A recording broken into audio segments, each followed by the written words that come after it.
చెప్పినా అందరూ బాగోవాలనే కదా మా అబ్బాయి చెప్తున్నాడు. అందరూ ఆరోగ్యంగా ఉండాలి, అందరూ రావాలి క్లాస్కి, అటెండెన్స్ అయ్యి అందరూ కూడా ఆరోగ్యంగా ఉండాలి. మరి మంచి కార్యక్రమం చేస్తారు మీ కొడుకు మీ అబ్బాయి గారు. మరి మీరు ఎలా ఫీల్ అవుతున్నారు?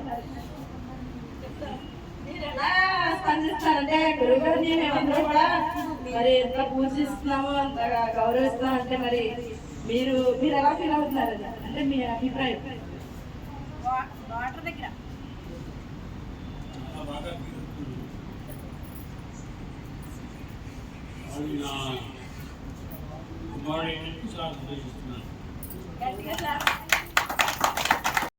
ఐశ్వర్యాన్ని సంపాదించలేకపోయినా ఎక్కువ కీర్తిని సంపాదించుకున్నారు గురుగారు మేడం గారు కూడా.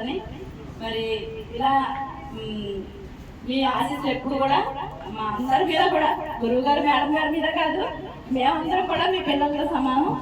మరి మా అందరినీ కూడా మీరు ఆశీర్వదించాల్సిందిగా కోరుతున్నాము. ఇక్కడ ఉన్నవాళ్ళు దంపతులు ఎవరైనా అంటే వాళ్ళు పెద్దవాళ్ళు నమస్కరించి ఆశీర్వాదం తీసుకున్నాం. ఐశ్వర్యం అంటే మనం ఆరోగ్యంగా ఆనందంగా రాత్రి ఇళ్ళకి ప్రశాంతంగా పడుకుంది, ప్రశాంతంగా లేచి ఆరోగ్యంగా ఆనందంగా ఉన్నప్పుడు మాత్రమే ఐశ్వర్యం అని చెప్పేసి నా జీవితంలో నేను నేర్చుకున్న విషయాలు. ఎందుకంటే ఇక్కడ ఉన్నవాడు అందరికీ ఇంచుమించు